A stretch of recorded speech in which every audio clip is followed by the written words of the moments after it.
Welcome to the Slop Farm. Enjoy the video. In this video, I will show how to make easy donuts. Preheat oven to 350 degrees F or heat oil to 350 degrees F if frying, and gather your dry and wet ingredients first.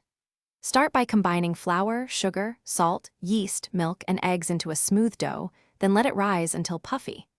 I'll walk you through shaping, cooking options, and simple glazes so your donuts turn out tender, flavorful, and ready to enjoy. Start with warm milk and active yeast to jumpstart fermentation, then mix until the dough becomes elastic and slightly tacky.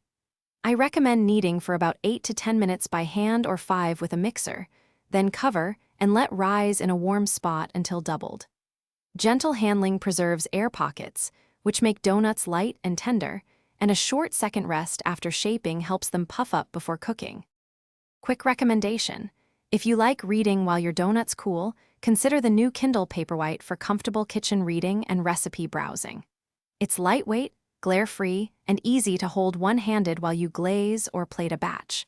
I find it perfect for following long recipes without smudging pages, and it stores many cookbooks.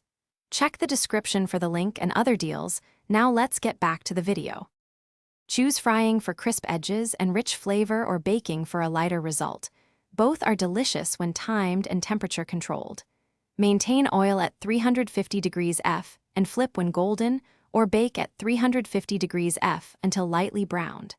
After cooling briefly, dip in a simple glaze made from powdered sugar and milk, or melt chocolate for a richer coat.